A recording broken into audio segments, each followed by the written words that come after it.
I know what works for me and my personality and stuff, but that isn't something that I could stamp and then stick on somebody else because we're all really different.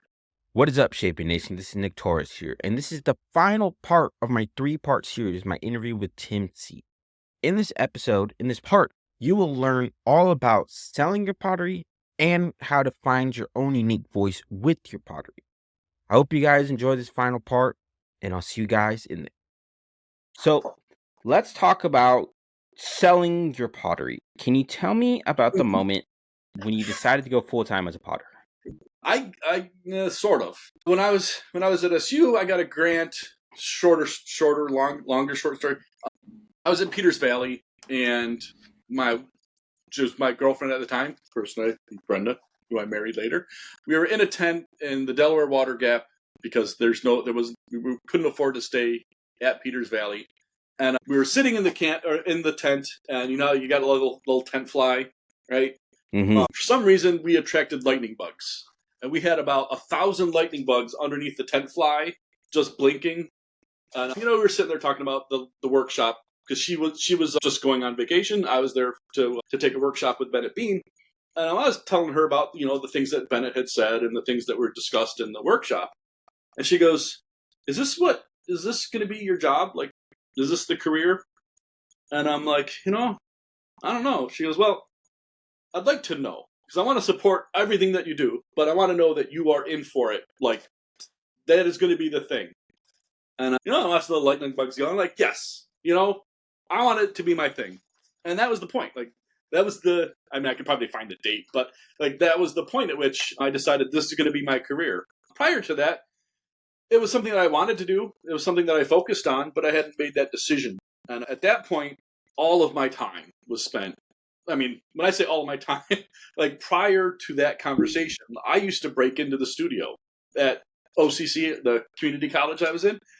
I jimmied one of the windows so that it couldn't be locked. It felt like it was locked. It looked like it was locked, but I could open it up. And I would be putting, regular college time. I'd go during open studio and do 6 hours during the day.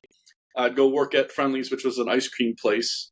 And then I'd come back after work and I would break in and I would work until, 4 or 5 o'clock in the morning, sleep for a few hours, and then do it all over again. And eventually the security guards got to know my car and got to know who I was and said, just go through the freaking door because we know you're here. The lights are on and we just need to know that you're here so that if something does happen, we know to get you out. So then Mike was the guy's name at the counter there. I was, just come in, hi Mike, and as long as I didn't leave it a mess, and he'd know what he got. Like, the issue they had was me making or stealing something or, making a mess that they were going to get in trouble. Nothing was happening. They were fine. Just let me in. And that carried throughout my college career. I used to sleep under my desk at SU. There were like a table that had like a little cubby. I used to sleep under there so I could get up before they would normally unlock the building and stay there until after they locked the building so that I could get more shit done. Because I really liked making pots. That was my thing. I love making pots. And I don't know how we got to that point, but it's like that's what I wanted to do. And because we talked about the thing. So when, I had decided that that's going to be my career, rather than just making pots, I had to decide on how I'm going to make pots a career.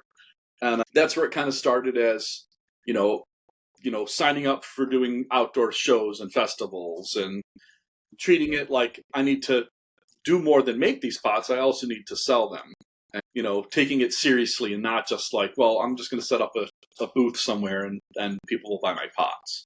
Because I think it's a different mindset between having that and then like, no, like this is going to be the way I support myself for the rest of my life. I love that. So earlier you mentioned you have a couple different Tims in your head. You have, Tim Yes. that sells, Tim that makes, Tim that markets. How can someone balance the selling person that they want to be to sell their pottery and also the maker that they want to be? I don't know. I wish I could give you a good answer for that because I don't, I've had this kind of conversation with other people, mentor-mentee kind of situations. And I don't know if there's a right answer. I know what works for me and my personality and stuff, but that isn't something that I could stamp and then stick on somebody else, because we're all really different. Our motivations, what our expectations of ourselves, and just what we're capable of. I have different motivational possibilities for myself than other people have. I've got, we're all so different. But when it comes to things like that division, I don't know if everybody can compartmentalize. There's a lot of stress and fear that comes into making and selling pots as part of your career, because if it's the hardest thing. And I know there are books, and I've read the books and stuff, and it never hit home the same way as like living it does.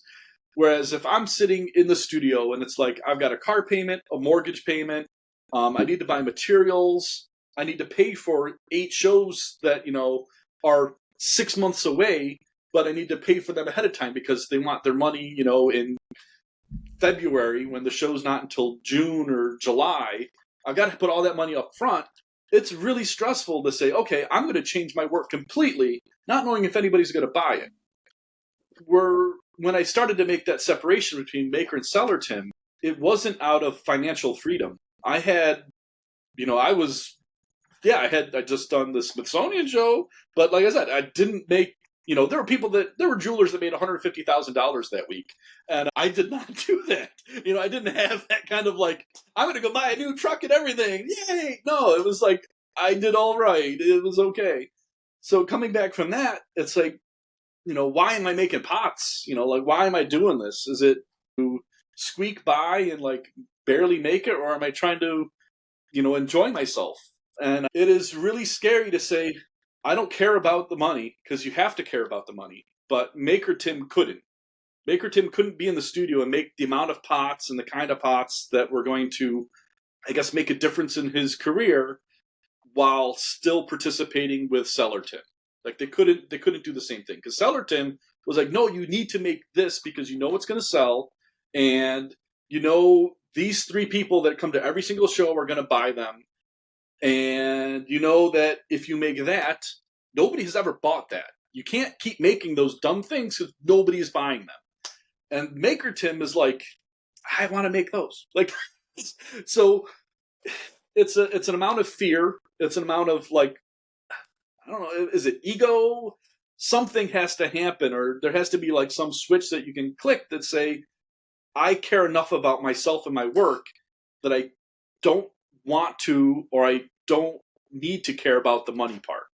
And that isn't something I can like help somebody with, because it's too scary to, and there's too much can go wrong. If I say, Nick, stop making, what's the thing that you make the most money on? Right now, I am not currently making any money on my pottery. But let's say it was mugs. Let's say Yes. Nick can sell 50 mugs every time he does a show, and he relies upon that. And they're a simple mug. Nobody's going to like invite Nick to be a presenter at Ensika because of the mugs that he makes. They're money. You're going to sell every mug that you make, but it's not going to further your career making those mugs. You're going to make money. You're not going to go further. And if I told you stop making those mugs and make things X, Y, and Z that you already love making, and I'm going to swear, here comes a swear. Go ahead, let it rip. You fuck up your career because of something I said like that. Like, you didn't make those mugs. You didn't sell X, Y, Z. Now you can't make your truck payment. You get kicked out of your house. You're having to go live with your mom. And all that stuff happens because I said that. I would feel horrible.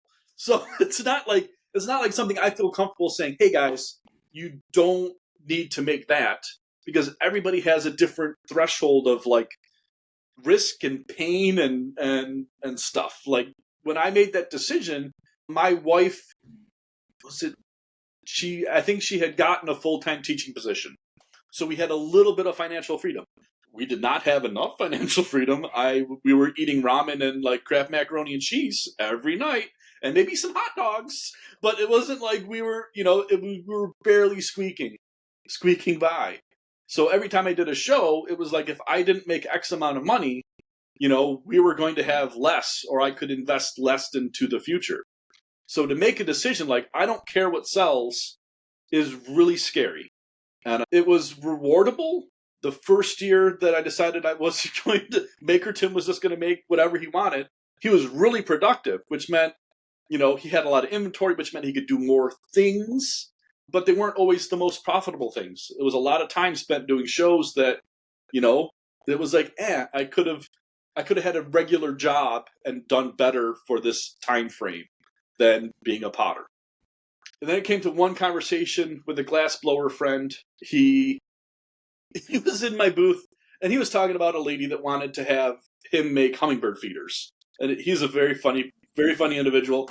And he talked a little bit like Jack Nicklaus. And he's telling the story about this lady he's like, ma'am, by the time you catch, clean, and make a sandwich, hummingbirds aren't worth it. You shouldn't feed them. And it was really funny. He's like, well, why do you make the flowers that you do? And he's like, because people need cheap things to buy when they're in the booth. Like they don't want to spend $800 on a vase, so they're going to spend $20 on a flower. I said, have you ever gone to a show and not had flowers? He said, no, because I want people to be able to buy the cheap things. I said, what happens if you didn't have any cheap things in the booth? Would they buy a more expensive thing? He goes, I don't think so. I said, okay, next year, starting, because we did a lot of the same shows, the first show of the year that we were both going to be at was Allentown in Buffalo. I said, let's start at Allentown. Don't bring anything under $50. And at that time, it was like probably 2007. And a $50 piece was an expensive piece then. That was a higher end piece. So he did that one show, and he didn't do well, and he attributed it to not having the little flowers. I, on the other hand, I didn't have any $50 pieces. I had $50 and up, and I did all right. It wasn't a great show, but I stuck it out for the rest of the year, and learning about people. And it wasn't just about having the under $50 pieces. It was learning about how to sell and market. And that year, I put a lot of time into learning about marketing and learning about selling and all that. And having no $50 or no under $50 pieces meant the people that really did care about me and my business, not just average buyers, because there's lots of different ways to sell work.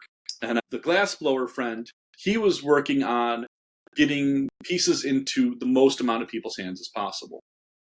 And the change for me was that kind of conversation where it's like, I'm not making anything that anybody needs. Nobody needs a ceramic mug.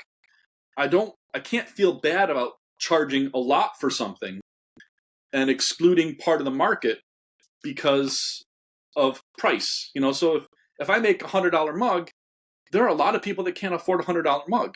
At the time, I couldn't afford a $100 mug. But there were people that could and would because they cared about seeing me succeed. And if I had a $50 mug, they would have bought a $50 mug. If I had a $25 mug, they would have bought a $25 mug. But because I think at that time it was like a $75 mug, they were buying a $75 mug to support me. And it wasn't clear then. It's a lot clearer now that the people that were buying the work that I needed to buy the work were the ones that really cared about me and didn't care so much about the pot.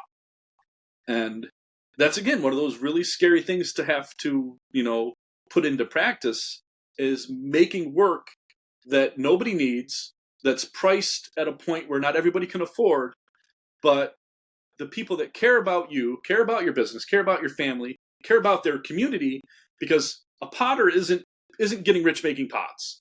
They're squeaking by, they're doing it, but when somebody buys one of those pots, like when somebody bought a mug of mine, they know directly that it's keeping me afloat.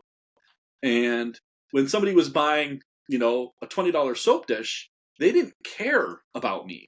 They were buying it because it's something cheap. They could give it as a gift, blah, blah, blah. They bought a thing. They could show their friends, I bought a thing at the Art and Crafts Festival. But they weren't supporting me doing that. It was for them. And when I got to that point where I was making more expensive, elaborate work, it became less about them and more about me. And that was a big change. And it all came from just a stupid conversation about hummingbirds and a bird feeder. That, it's those little things that, end up making big changes that you'll never notice at the time, but it's, later reflection and things like this that bring that kind of stuff up. So you did. You answered it perfectly. So before I get into the last section of our interview here, What helped you the most with being able to sell your pottery? People buying it, I think was that one of the questions we had earlier. So it's gone through stages. Like doing shows, craft shows and stuff is a completely different place than I am now. Doing craft shows, I was able to, well, not a timeout, but like a little side venture here. Doing craft shows is hard. It's not an easy way to make a living, and it's a lot of personal investment, like emotional investment to do a weekend at a craft show. And about 2-3 years into it, maybe I had a lot of conversations. If there was a slow time, I never just sat in my booth and just wondered, why am I doing this? I would talk to other artists, and there were a few. Carmel, the Gourd guys, or what in the show circuit. It was the Gourd guys. I don't think they do it anymore. But they were from Louisiana, and they were great. They loved my wife and I. We spent a few shows, hanging out with them, going to dinner afterwards, and they were at the end of their career, and they did not mind talking everything that they could about how they got to where they are and the successes that they had, and having conversations like that and being open to those kind of conversations were important to kind of building how I sold stuff. So early sales, learning how to market, learning how to talk to people. There was a point where I learned something called neuro-linguistic programming, which is super shady to say out loud, because as soon as people understand what that means and how it can be utilized, they become very defensive. But I don't do it anymore. I do talk about it because I think it's an important sales strategy and tactic, but it can be abusive. It can be abusable. I like that word. It can be abusable. That I got to the point where I could almost sell anything to anybody. And when I was training I had students that would come to one of the local shows, and I would teach them how to sell work to people so that they could then do that, the next year or whatever. And, one of the exercises was point somebody out in the crowd, anybody, like they could be 10 booths down, pick out anybody, and we will get them to buy pots in the booth, and I'd let them pick out the pots. And between body language stuff, eye contact, verbiage, words, all that kind of stuff adds up to getting people to buy pots. And I got really good at it, to the point where they could pick somebody out 10 booths down. I could get them in the booth and buy every pot that the little students that were watching wanted them to buy, and I would do it every single time. And they thought at first it was like a magic trick, that I had like a plant, that these people, I knew them or something. And eventually they were like, holy shit, like, no, you can talk anybody into anything. And at that point, I stopped doing that, and I kind of stopped doing shows because it felt gross. but when it comes to like your career, if I can do this and I do it, then people are going to buy work, and I can continue doing the things I want to do. But it also becomes sort of gross in that you don't know what these people's life situation, or if they should be buying, an expensive vase or whatever. So I kind of stopped doing shows, and I started doing more online sales. Also, weather sucks. So there's two parts. There's like slimy salesperson Tim, and then there's like weather, like I hate weather. And I think that my last straw was at a show, and I'm pretty much held my tent the whole time and going, why is this happening? Why am I doing this? And after 2 days of that, one of the local people that collect my work and everything, they came back with like a 6-pack of homebrew, and they're like, we'll hold the tent for a couple hours. Like, have a drink. It was the end of the show. Nobody was there anymore. And I'm like, have a drink, and we'll hold the tent, and we'll help you sit down. Thank you very much. And, on the drive home, it was a 3-hour drive, and, talking to my wife, it's like, this is insane. Like, that was not the way I want to spend the rest of my career, holding onto tents and worrying about tens of thousands of dollars of shit blowing away. So at about that same time, Periscope stuff was happening, and I think I did one or two sales online before that happened. And it was kind of through Periscope. People that had seen me make the pots from start to finish were like, I want to buy one of those pots. But they lived in another country or another state. So it's not like they could come to a show and buy these pots. I'm like, okay, we'll come up with a buy them. And I just did, like, on Facebook, they joined my business page, and I just threw up like 40 pots. And I think the first time 15 of them sold. But they were really happy. And then the next firing, I did it again. And it kind of grew to now what it is. And that's been, I think we figured out it's been 7 years of doing that. And now every pot that I make, I sell online, besides the stuff that I do traveling to workshops. But I sell all online through 2 sales. One sale is a beginner sale. So it's become crazy enough that they actually have a sale to train people how to buy in the big sale. So the beginner sale is for people that have never bought a piece before. They can buy one piece, which means I can pre-pack them all. So I don't have to after they bought it, I don't have to do all that stuff. It's all already packed up. And they buy a piece, and I can ship it out. So they get practice on how to get to the big sale. And the big sale, I pretty much all the work goes up for grabs at the same time, 7 p.m. on a Monday. It all goes up at the same time, and everything sells in the first 15, 20 minutes. And it's all done. Like a year's worth of work is gone, and then it takes me about 2 weeks to a month to ship everything. And that's been the primary way I've sold stuff for the last 3 to 4 years. 4 years? 4 years. And it's again a scary, crazy way of doing it, and I do it all the wrong way as well. Nobody pays for any of my stuff. I'll take my mug, I will, or whatever they bought, I pack it, I ship it to them unpaid for, and then they send back a check, and they, because there's no bank fees, and part of being Pottery business 10 guy is reducing cost. So, when you got all these credit card fees and bank fees and all that kind of stuff that are attributed with credit cards and PayPal and Etsy, it was like they're taking a big chunk of money and they're not doing anything for my business. They're not helping me. They're a middleman for my business. And I said, well, what are some ways we can rule that out? I don't think it's okay to send that much cash. So I said, well, checks, they're free, right? So if I send them an envelope with the stamp on it and my address, it's really hard for them to screw up. All they have to do is put the check in and the invoice and mail it back. And we've done that for a long time now. And when I talk to my accountant about it, and then my tax person, they go, don't do that. And I said, nope, that's what I do. But that's wrong. I said, I know it's wrong. Everything that I do is wrong. All the online content that I could charge for, that people want me to charge for, I do for free. All the YouTube stuff that I could have monetized a lot earlier, I didn't. There's all these things that I did the wrong way. But in the end, even my wife, she goes, why are you spending so much time on Facebook? And I'm like, because I can help people. Like when I left college, because I didn't have a great college experience. When I left college, one of my things that I said to myself was, I want to make sure that nobody has to pay for a college education to turn pottery into a career. So part of that was making sure people could make pots and succeed in that kind of stuff. So when I joined Facebook pottery groups, it was that was a great method to get to a lot of people information for free. And I've continued that, which again, business Tim says, that's dumb, Tim, you could charge for this. I could. If I wanted to, I could say all my content that I sell online is going to be for this amount. But that's not who I am. It's not what I want to do. It's not what business Tim, feels is right. Business Tim ends up going, okay, put everything out ahead of time. Do everything for free. Interview, right? You're not paying me for the interview. I'm doing it because why not, right? That's the thing.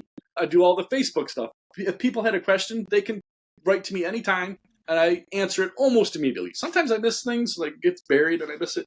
But it's almost 100% instant access to anything that I can help with. And what that has done is built a community that wants to help me. So if I have a sale, I don't have to promote it. I can put it out there that it's going to exist, and other people that I have helped throughout the year or throughout their whole career will say, you know what? Tim has done all this for me for free. They don't ask, I don't tell them to do it. They do it because they want to support the things that I do. And with the sale, nobody needs a $500 mug. That's not a thing that anybody needs. And people will continue to buy these things because of the amount of support that I've given them for nothing, with no strings attached. If somebody says, I have people call me is this Tim? Yeah. Can you help me with my kiln? I'm like, sure. There's no I'm going to charge you $100 an hour for this, or I'm not making a video so that I can sell whatever and I'm going to get a kickback from a company. I'm doing it just because I want people to be successful. I want them to have the same opportunities that I have with zero cost, which again is like, that's not good business. So I make it up with with selling pots, which is I think the weirdest way I could think of doing this as a career, by selling pots for a cost that nobody needs to have, that nobody really should be buying, but it's a way for them to support me in the things that I want to do in a way that gets them an artifact of the transaction. So, I don't know how much money could I have saved people in all the things that I've done, right? Like, if I was to look at it that way, I'm probably short end of the stick, but I'm not looking at it that way. It's when people can compensate me for anything that I've helped them with, they do. And it's worked out enough that I'm happy in what I get to make in the studio, and I'm happy enough with the income that I make, that I'm not stressed out about my mortgage payment. I'm not stressed out about stuff. It's comfortable. I'm happy enough with what I'm doing, and I think that's the important part of all of it. And again, right from the beginning, is doing things in the studio that make you happy. I actually really, really like the way you do that. So like, you give everything away for free, and you just ask them, support me out. And I think that is I don't even probably have. the best. I think, in my opinion, I think that is the best way to do it, because you're giving them free tips, you're giving them all this advice, and then they just help you out when the time comes. But it's I scary. think, yes, it is scary, but I think that is the best, in my opinion. That is the best way to do it, because I've also I like learning about marketing, and they always say to give everything away for free, and then you won't have to worry about the paycheck later, because it will come. All the ones that I've read have been like the opposite. Like, don't do anything for free. Like, charge. And I'm like, I don't want to. Yeah, a lot of the things that I read, and I learn, I've taken courses and stuff, give all your information away for free, everything in your head, give it away for free. If you have a tip, give it away for free, because then it's going to pay in the long run. Well, I'm glad that there are other people besides me saying that. Yes, and I love that you're doing that. So, as we're heading into our last section here, let's talk about discovering your pottery voice. You on your website, you said it's important for artists to be in a constant state of evolution. Can you tell me more about this? So that was partly from that solo show, Evolution and Division, where it was, a constant state of growth. Because as my work has aged, and then my process has aged, and I've aged, that there are things that I'm not capable of anymore, or things that I don't want to do, like Maker Tim just doesn't feel like doing anymore. And if I'm not continually going forward in some aspect of my work, then my pool of what I'm capable of or what I'm doing becomes smaller and smaller and smaller. So if we think about it like a ruler, and the end of the ruler is always going to be moving away. Like, there's going to be stuff that is not going to happen anymore. If I don't keep adding to the front of that ruler, then I'm going to eventually run out of ruler. So I'm always trying to add something to the front of that so that I'm continuing to grow. And if I'm not excited about making work, I don't make work, or I'm not going to make as much of it. So that growth continues to keep me in the studio. I could sit down and make, I don't want to say crappy pots, but crappy pots. I could sit down and make crappy pots all day, really easy, over and over and over. But my ruler will get really, really short. And the things that I can do and the opportunities that I have will become really, really small as well.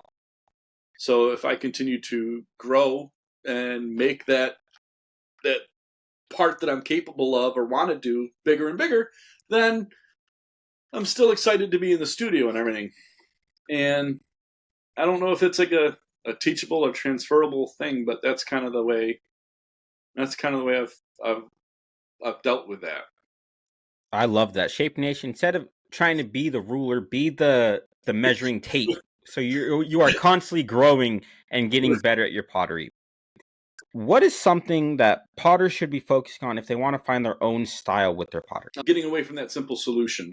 So, if I gave you an assignment like on a piece of paper, like draw a mug or draw a motif for a mug. Let's say you drew a leaf, or no, let's go back once.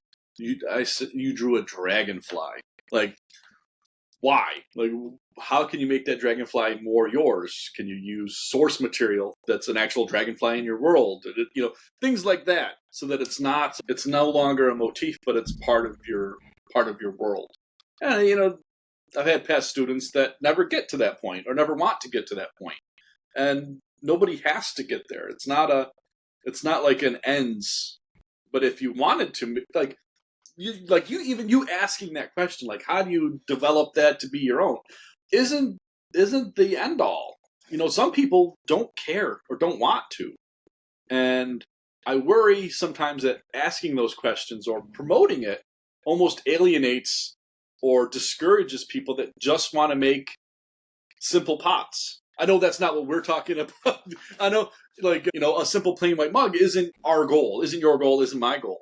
Mm-hmm. And I guess as an audience, I don't know if you have people in your audience that are relating, like, well, I just want to make simple white mugs. Like, that's okay. Like, there's nothing wrong with not going further. And even using the word not, like that negative kind of tinge to those sort of words, even taints it. So, like, I'm doing a bad job at that as well. But, like, if growth is the goal, then you have to do exercises and practices in the studio that are always creating growth. If the growth wants to be maybe more mugs at a time or more consistency in those mugs, those are all different aspects to it, but it's still growth. The growth that we're talking about being maybe more individual or, growth in terms of the style of the work, then you got to do exercises in those. But I guess I need to make sure that there's a clarity in that one isn't better than another.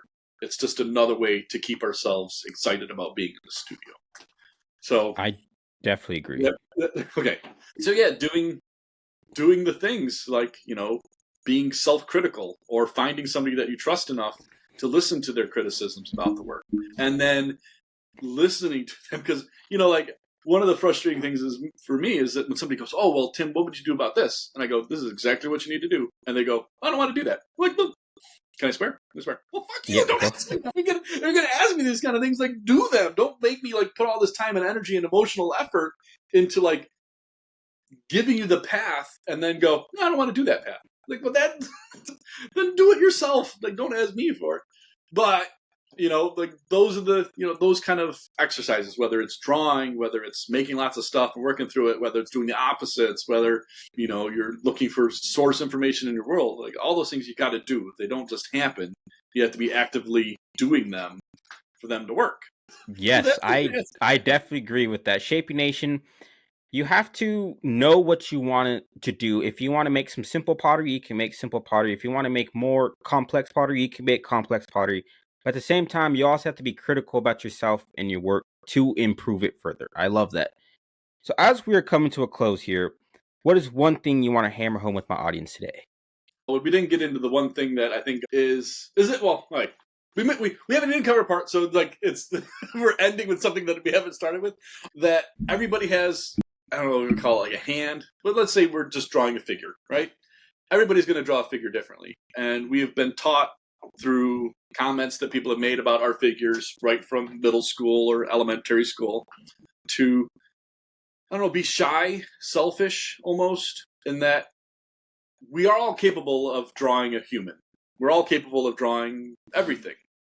Whether or not we believe in that is the difference on whether or not we share that. So if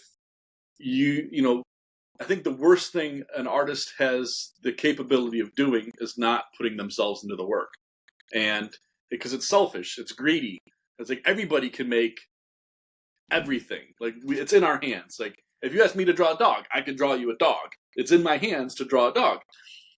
I may not be confident in my dog drawing, but nobody else is going to produce that dog that I did with my hands. So if everybody else is just using a stamp or a decal or not using their own hands to make their own images, we're getting robbed of what they were capable of. And most of that comes from fear and disappointment or being shy or being greedy. I don't know if it's completely greedy. I say that as kind of like, it's greedy. But, having people have the confidence to make their own marks in the way that they make them rather than the way they think they should be made or the way somebody else makes them is like the biggest thing that I would want out of any kind of conversation that I have about, growing their work. And that, the world would be pretty boring if we all did the things that somebody else thought was important or, what somebody else's hands had done. And if I had stuck with that kind of fear, I wouldn't be doing the work that I'm doing now. Eventually, it's just I can't care if it's the best robot that somebody could paint or the best flower somebody could paint. It's my hands making my flowers for my yard. And if I don't do it, it's never going to happen. Getting to that point where you're not afraid of having it happen any way that it does happen is probably the most important thing I think I could say. Is that you got to do it. You got to believe in it enough that you can share it with other people. And if the people don't like it, can I swear again? Like, fuck them. Like, fuck them. Like, it doesn't. If the people that see the things that come out of your hands don't like it, they're not your people. Like, they're not. Find different people that do like it, because without you making it, it wouldn't happen. Definitely. That was some excellent parting words advice. Tim, it was really great chatting with you today. Where can my audience go and learn more about you? What? I don't know. Facebook? There's like some linky poos maybe we could put there. I guess there's a couple of different things. I do post stuff on Instagram. I have a business page, Tim C Ceramics, on Facebook. The sale group is on Facebook. The beginner, like people that are doing beginner pottery stuff, I have a throwing group on Facebook. And if people just need to contact me, like you can email me or Facebook message me. I get back to people pretty quick. My website hasn't been updated in a long time, as you saw. So don't go on. Yeah, it was really great chat with you today. I definitely learned a lot. Thank you so much for coming on.